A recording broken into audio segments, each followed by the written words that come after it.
This is Battleground PA, a PennLive podcast discussing the issues that matter to Pennsylvanians and documenting the events in the Keystone State and beyond that could shape how you vote in the 2024 elections.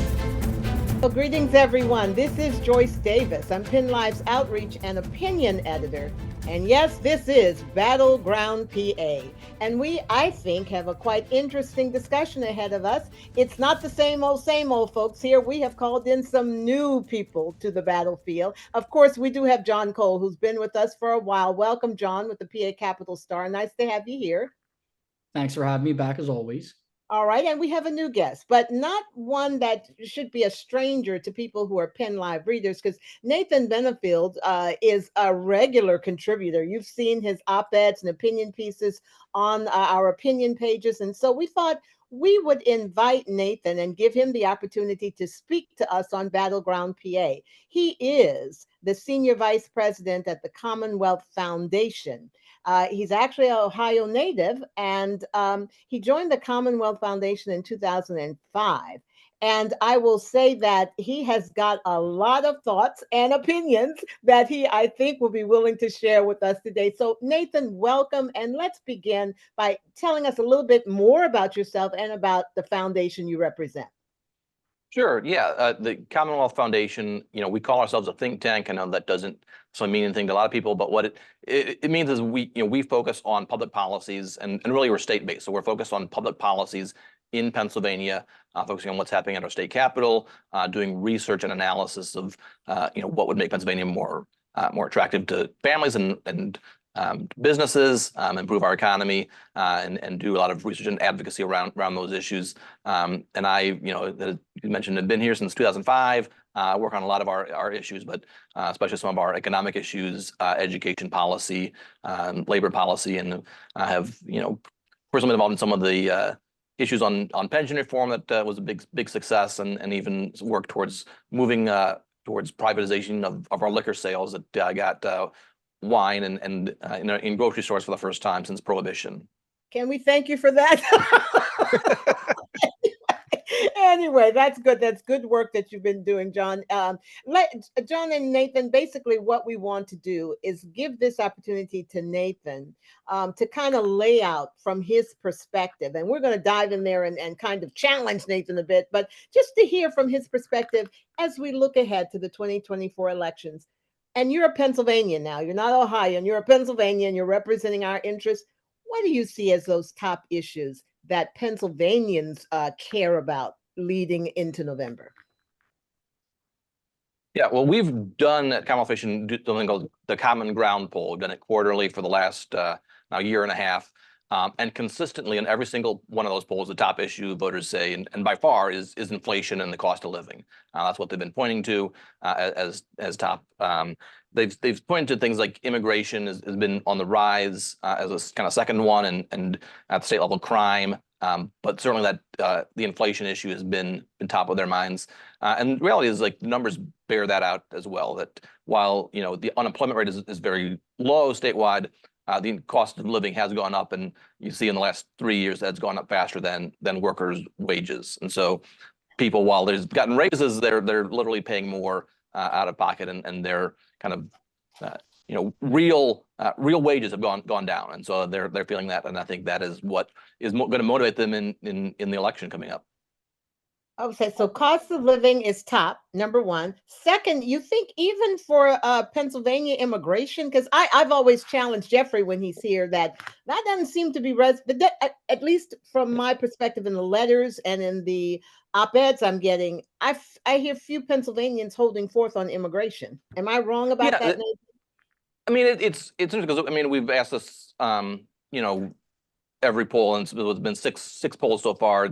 It's gone up in terms of the importance. But in the latest poll, it was number 2. We asked people, like, what are your top 3 issues. It's come up in the top 3. About 26% say it's one of their top 3 issues. So it's not like something that everyone is concerned about, but certainly for a lot of people, it is one of their top issues. And of course, the way we asked the question, we bifurcated what's the top issue facing the country and what's the top issue facing Pennsylvania. So immigration was one of the top issues facing the country, not necessarily one of the top issues. It wasn't on the top list of issues facing Pennsylvania. That makes sense. Does that resonate with you too, John? That makes better sense for me when I hear it. Yeah. Sure. So again, I've covered my fair share of Democratic and Republican events, mainly in the Southeast, but also beyond that. And I know that Pennsylvania is a big state, 67 counties, and certainly the Philadelphia and its Collier counties is not representative of the rest of the Commonwealth. But I've gone to other events beyond Philadelphia. I've been to Harrisburg. I've been to the Lehigh Valley. I've been to other regions of the state as well. This cycle thus far, Republican and Democratic events. To Nathan's point, I would say the economy and cost of living inflation. I think Democrats and Republicans often talk about it as a campaign issue. Of course, their point of view on this current state of the economy is different, depending on if you're at a Democratic rally or a Republican rally, of course. For example, let's say when I've been at either former President Donald Trump's rallies in Pennsylvania, I've been there every time thus far. He'll actually be back in the state this weekend. Saturday, he'll be in Butler, out in Butler County, out in Western PA. That's his first visit in Western PA this year, by the way, too. A lot of his events, he's talked about inflation. He's really boosted and boasted about the economy under his watch when he was president. However, when I've gone to events where President Biden has spoken to other Democrats, they've talked about right now, like Nathan said, the current unemployment rate being very low. They've talked about entering office when the coronavirus pandemic was still happening. And the case they are making is that they inherited an economy and which was, again, at the time of COVID, was not ideal. They are making the case that, the economy's heading in the right direction. Inflation is an issue. And I think everyone recognized that, even the Democrats. I can tell you last Saturday, California Governor Gavin Newsom was campaigning for President Biden in Bucks County, and I was there. And I could tell you, they're not neglecting the fact that inflation is real. Even Governor Newsom himself acknowledged it. I guess they're trying to make the case that inflation is slowly going down. Again, I think you have to talk to voters to see how they really feel about that. But I think, to Nathan's point, I think, Joyce, I'm sure the letters you've received as well, the economy, inflation, cost of living, I think without a doubt is the issue I'm hearing at Democratic and Republican events. I think where the differences lie typically are those secondary issues about. That's where I think you will see certain issues addressed at Democratic events and some at Republicans, but not necessarily at both. And I would, if I may, just for a minute, I'll explain, and then I'm curious for Nathan's point of view on this too. So when I've covered a bevy of Democratic events, let's say it's either President Biden or Senator Bob Casey, when they're campaigning, particularly in the Southeast and some beyond that, the events beyond, abortion rights, reproductive rights are often talked about a lot. The overturning of Roe v. Wade. And they've made the case that Democrats, and we've seen it in television ads already, and it's a part of a lot of Democratic stump speeches, are that they believe if Republicans had a majority in the Senate, House, the presidency, they're making the case that a nationwide abortion ban would be passed. Republicans have countered that. I know David McCormick, the Republican running against Casey, has even released ads of his own kind of countering it. Now, McCormick has said he's pro-life.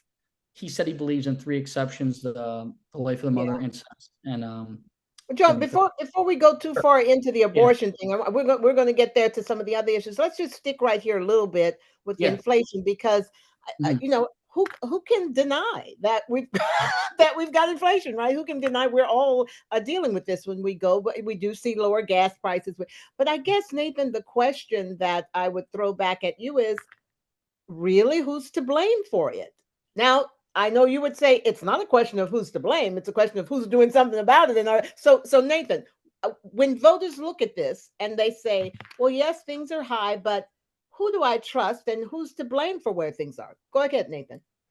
Yeah, that's a great question. And it is one, I don't think we asked it in our poll, but I've seen other polling where what is to blame. And, I think I wrote a piece in PennLive on, the cause was government spending and how, the Federal Reserve basically borrowing money, loaning money was really one of the drivers of what created a lot of the inflation, the money supply, which was driven by deficit spending. But there's also, Senator Casey's out there talking about greedflation and it's corporations doing this. I think the public is somewhat divided on that question of what the cause is.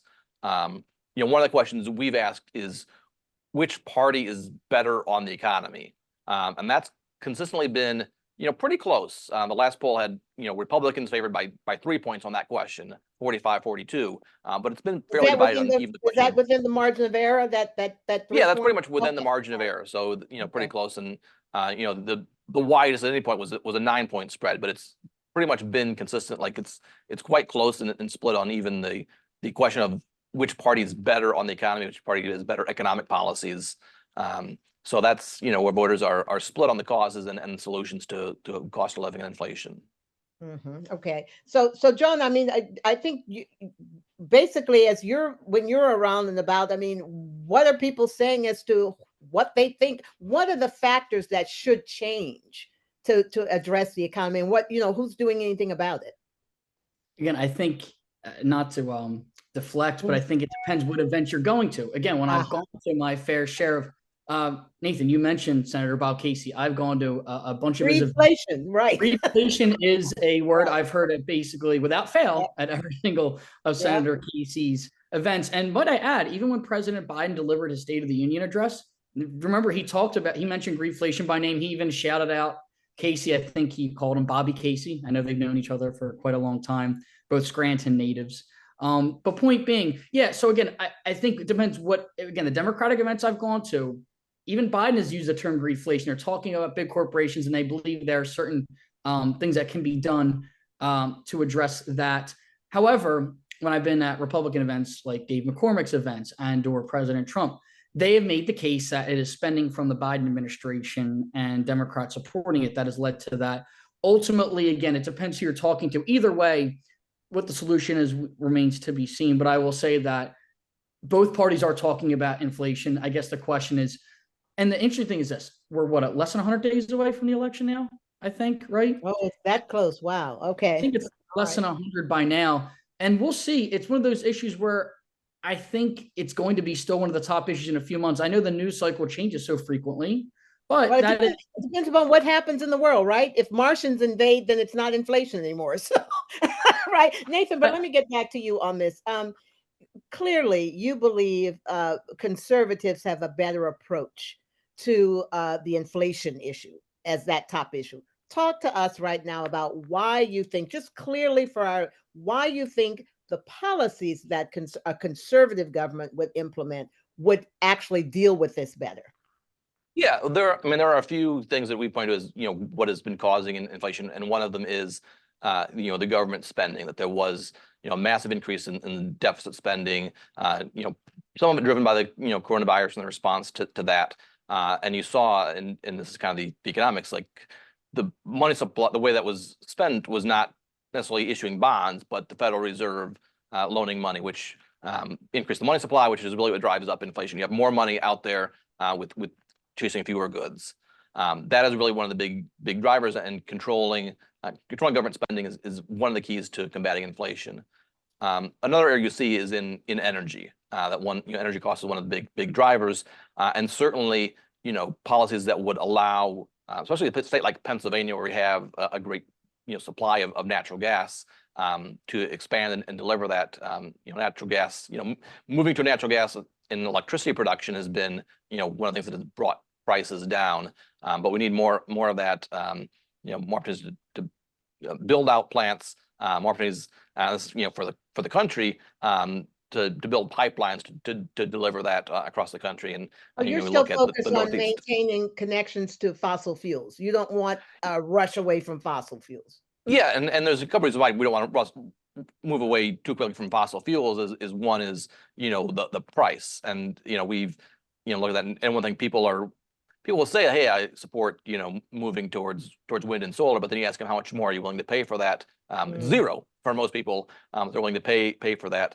But also the reliability, that there's the concern of are the lights going to turn on, and having that reliability, and that does definitely require fossil fuels, and some of the alternatives are not fully reliable year round to produce enough electricity to power our state.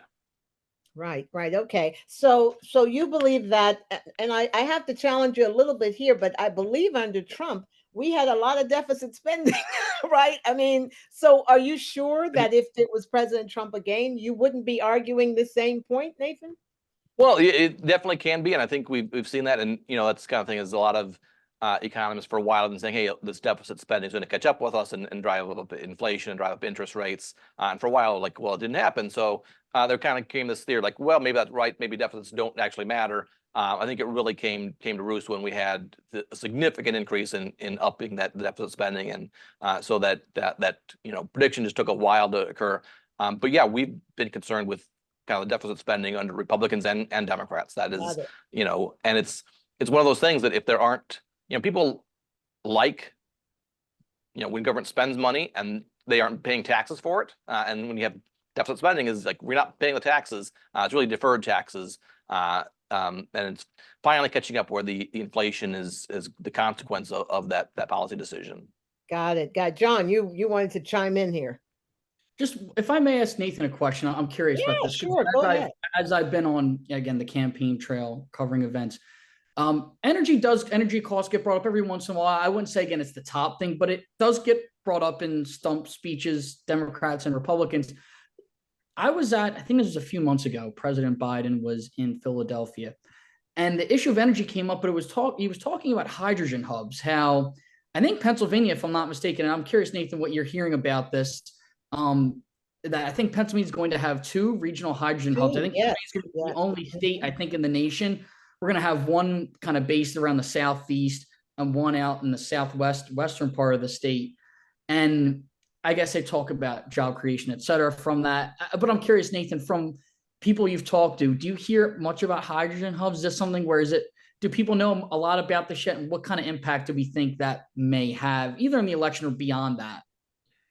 Yeah, I think, most voters, and even a lot of us don't really understand hydrogen hubs and how they work. But I think they understand, hey, we want to have a more expansive all of the above energy policy to be producing more, and seeing that as, they don't understand hydrogen hubs, but they know it's not, coal mining and burning coal.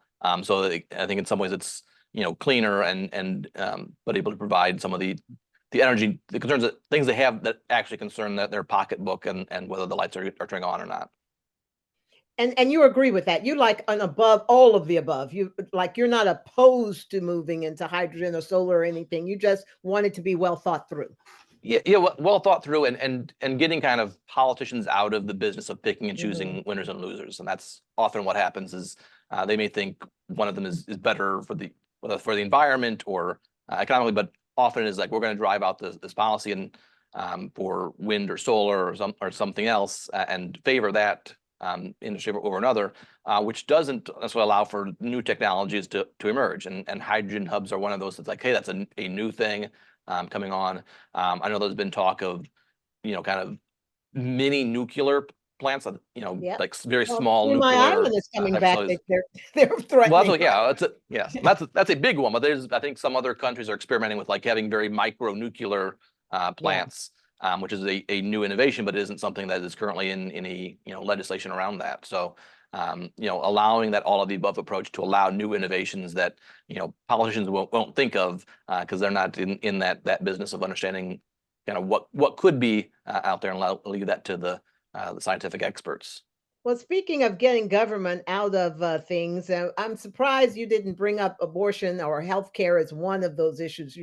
People are on the other side of the liberal side. It's like government should not be in the middle of a woman and her healthcare decisions, and that should be left to the physician and the woman. So you don't see this as one of the top issues for the election, or what? What are your thoughts on that? Yeah, in terms of our polling, it's not an issue that Commonwealth Foundation engages in, but in terms of our polling, it was farther down the list. It was the fifth biggest issue among most important there. So it was on the radar. It was just not rising to near the importance. And I know John alluded to this of what we saw in 2022, where Democrats did make it a very big campaign issue, and that may change once if there's $100 million worth of ads bought about that issue. It may change how voters view that as its importance. And I think what you saw in 2022 was a lot of campaigning on that issue from Democrats and Republicans saying nothing on it, which is also kind of an interesting response. To just we're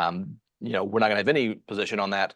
I think they may have tried to respond on that. I think McCormick has taken a position. I know that the Republican Party just came out with their own platform and had a new position on abortion that is kind of different than what they've had the last two cycles. Well, he's right, Nathan. John, the Republicans are trying to somewhat moderate their position on this, at least from what I've seen. Is that what you're hearing too, John? It's so interesting because the topic of abortion, reproductive rights, it's not, again, when I'm on when I'm at these stump speeches, when Trump's been in Pennsylvania, he doesn't really talk about Roe v. Wade. That's not part of his spiel. In other states it might be, but in Pennsylvania, it's not really a thing he drives home. McCormick has not really talked about it much, although lately he announced a new policy proposal in which he talked about support for IVF and a tax credit, I believe, for that. And McCormick has now released ads because Senator Casey has made abortion a campaign issue. And I think Dave is realizing he has to counter this because it's an issue that, even though you hear the issue more so at Democratic events, I think Republicans maybe are recognizing they can't totally ignore it. And I want to give one particular example that really stuck out to me. I was in Bucks County I think this was a month ago or so. Dave McCormick was campaigning with Senator Joni Ernst, who is a Republican from Iowa. And they had multiple campaign events. And this is a campaign event in Bucks County, which is the only, for those who aren't familiar, it's the only purple county really of the Philadelphia area anymore. It's, the rest of Philadelphia and like Montgomery County, Chester County, they're all pretty Democratic. Bucks is pretty purple. It's got a Republican congressman, but they vote Democrat. They've really split their ticket there. And a Republican stood up when they kind of had this Q&A portion of the program, and went Ernst and McCormick here, they want to hear what the issues they cared about. And a person stood up and wanted to talk about abortion. Not that it was the issue they cared about the most. They just basically made the case. Again, his words were like, I'm tired of losing. We got to figure out how to address this issue. And I'm just saying that it's not as if they felt, and again, this is just one person in the room, but it led to a conversation after that about Senator Ernst and Dave both saying they're pro-life. But I think they recognize that the amount of losses Republicans have had since they were returning the issue. Absolutely. Yeah, and I think and again, this person stood up saying, again, I don't think it's not as if he was voting on that issue, but he, I think, was saying that, look, they're losing voters in his mind to this. And I think it's an issue that Democrats will keep running on. And to Nathan's point, there's a lot of ad spending that I'm sure we will see in the next few months. Yeah. I'm sure that will be an issue. We've already seen it on television thus far. I know the Biden campaign and Casey as well, but we're probably going to see more of those ads as well. And we'll see how it resonates.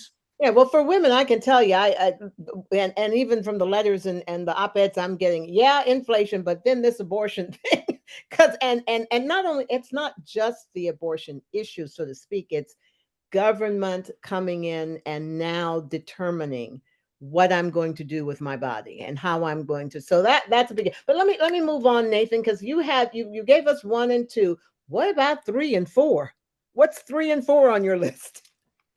Well, yeah, what came up, one of the, on the Pennsylvania list was crime and rising violence, and seeing that as an issue. And I think, that, is somewhat, I think, driven in the Philadelphia area and some of the stories they hear coming out of Philadelphia with, the murder rate, even though I know it's gone down this year, but the last couple of years has been rising, and the carjackings. That's only been a lot of news stories about that. I think that's been a concern. And then number 4 on our list was taxes, and taxes being an issue. And we did have a question later in the poll of, are your taxes too high, too low, or just right? It was about 50% too high, 40% just right, and only a couple percent said their taxes were too low and want them raised. So I think everyone understands that they don't want higher taxes on themselves, but a little majority thought they were too high here in Pennsylvania. Yeah, well, let's delve a little bit into the crime thing. I have to agree with, and it's not just Philadelphia; it's Harrisburg. I mean, but let's talk. I mean, part of the argument that we're hearing too is kids with guns, and the inability. For example, I worked for a while with the city government that pushed to try to get more restrictions on children in streets firing guns, right? But the pushback from the legislature prevented any real action. I mean, do you see this gun issue as being crucial to dealing with the crime issue? Yeah, I think one of the the counter to that, and again, it's not the gun control is not one of the Commonwealth Foundation's issues, but is the issue of do you pass new laws that take away guns from law-abiding citizens, or do you need better enforcement of the current gun laws that we have? And that's one of the concerns of prosecuting gun crimes that are being committed, and enforcing the current gun laws. Certainly, want to keep guns out of the hands of children. I think there's an issue in terms of reporting missing guns. So I think that's, the counter to passing new laws about gun restrictions is better enforcement of the laws that we have on the books. Well, that's a good point. John, what are you hearing when you're out and about? Is this crime and gun control and all of that interconnected? Is that going to be an issue this time? Yeah, I think it is one of the issues that I would say both sides have addressed. Now, again, they take different tacks in the way they talk about it. The Republican events I've been at, for example, former President Trump was in North Philadelphia at Temple University for a rally, I believe last month, and I was there. A lot of President Trump's speech talked about crime, kind of pinning the blame on Philadelphia District Attorney Larry Krasner and his policies there.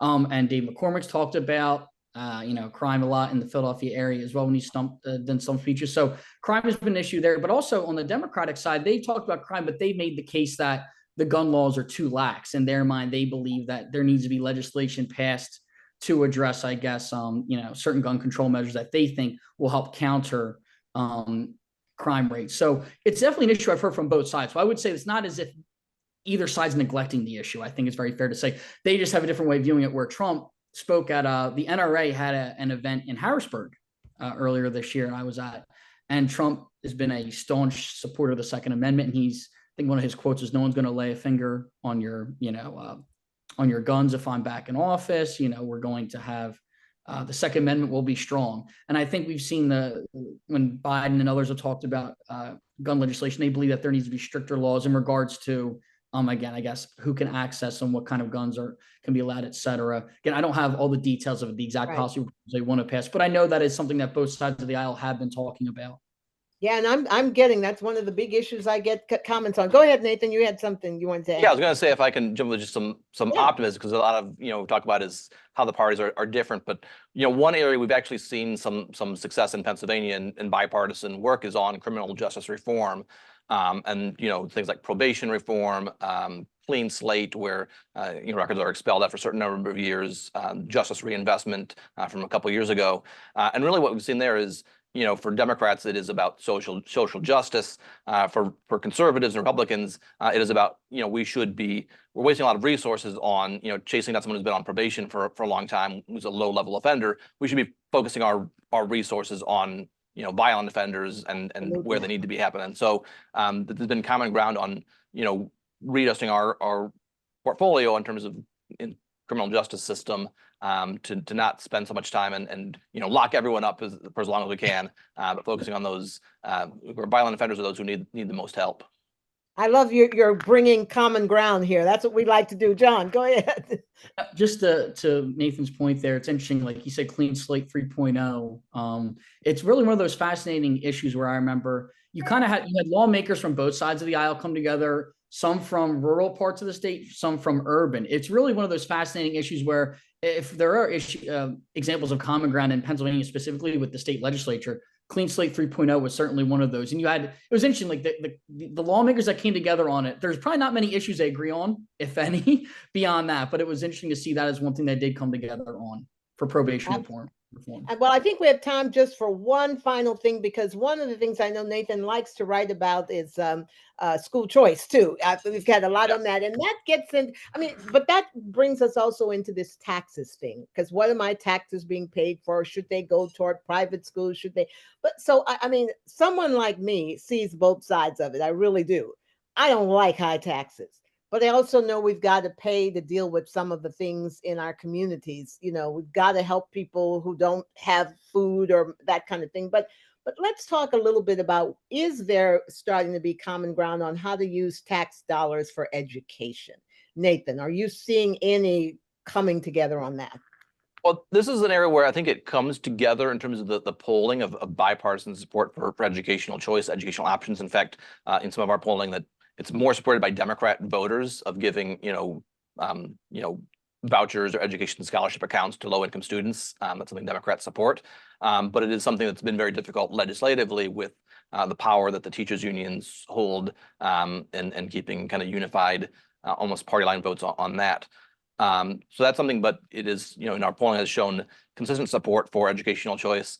We also asked the question of where would you send your kids if there was no, financial issues, and a majority would have said private school or charter school if they have that option. So parents are actually wanting more choice. One other interesting point on education is, how much we're spending and the question of where it goes. We've asked the question of how much do you think we're spending in our public schools? The answer came back $4,000 per kid average. The reality is $22,000 per kid. So once we informed, wow, $2,000 per kid. So once we, gave this question, then our second question was, knowing that, are we spending, are we underfunding our schools? That really changed the perspective of how much they thought we were, needed to increase or decrease based on knowing how much we're actually spending on that. But Nathan, that's 22,000 an average? I mean, are you telling me we're spending that for the education kids are getting in Harrisburg High? Yeah, Harrisburg is actually a little bit higher than the state average. So the state average is 22,000. Harrisburg is actually a little high in terms of revenue per student they're spending. And so there is a question of where is that money going? If you think about it in a classroom of 20 kids, that's 400,000 plus. Teachers aren't making $400,000 in salary. No, they aren't. So that's the question. And so I think there are a lot of questions on how that money is being spent. And one of the things we've seen is, and we've done this kind of analysis, that we've actually hired more teachers, hired more administrators, while enrollment is declining. And this is, I think, one of the challenges is where you have schools where enrollment is declining, what do you do? And that's going to be a challenge, I think, facing the state going forward, because you're certainly seeing a lot of population shifts across the state of areas that are declining and areas that are growing. Well, John, clearly the governor is aware of all of this, and he's smack dab in the middle trying to figure out who he's going to please, right? But I mean, what are your thoughts? Does this seem to be a high issue, especially maybe not presidential, but looking at what our future senator might want to do? What are your thoughts on that? Yeah, education is an issue I think both parties have talked about. Again, the issue of school choice is something that has been divisive, where most Democrats have not been in favor of school vouchers in their mind, where Republicans have largely been in favor of it. Interestingly enough, though, on the federal side of it, Dave McCormick actually announced that he was in favor of a school voucher program at an event in, I think it was in Delaware County about a month ago. And it's usually an issue we don't hear about on the campaign trail in terms of the federal government. It's more of an issue, I think Nathan would even agree. We hear more about the state legislature. We hear about it, from candidates for state Senate, state House, even governor. But you don't really hear too much on the federal level. But it's interesting that McCormick wants to bring it up there too. So maybe it's an issue that will enter some of these federal elections more. That's something that I'm going to keep an eye on. And I'm actually kind of really interested to see how that develops in the next few months. Well, these are all important issues. Go ahead. I'm sorry, John. I was just gonna say real quickly, I know we have to be careful because the budget's not done yet, but we're gonna, when this budget is signed from Governor Shapiro and both parties come together, that is the one thing I think all of us reporters, pundits, everyone is really curious to see what the total will be for education spending, because I think that has been the issue. It's why we had a budget late last year, late this year. I think it's fair to say that they just need to come together on exactly how they're spending these education dollars. So it's a very big, important issue when you think of from the Pennsylvania side of this. And whenever that budget's signed, that is something reporters, pundits, we're all going to dive into to see, who are the winners, who are the losers, how is that allocation going out? Absolutely. And I would not urge any of our readers or listeners to hold their breath for that budget, because they might die in the process. But at any rate, this has been an awfully great, interesting conversation. Nathan, thank you for joining us. But I want to leave the last word to you. Is there something that you think we need to be aware of as we look out politically at this map in Pennsylvania? You've got the final say for us. Well, I mean, I think I do think obviously there's still a few months left before the election, but I do think that the economic issues have been at the top of voters' minds. I think they're going to continue to be there for a while, and I want to see how candidates are addressing that and talking about the solutions. And obviously that's where Commonwealth Foundation comes down, is like, let's talk about policy solutions. I know campaigns feature a lot of name calling and other things, but I really want to talk about the policy ideas. Nathan, we're in it with you on that. Let's stop the name calling and let's delve into those solutions. What are your policies? How are you going to fix it? So with that, I'm going to thank you, Nathan and John, for joining us again. And thank you to our readers and listeners for PennLive and the Patriot News. And we will see you on the battlefield next week. Bye-bye, everyone. Bye-bye.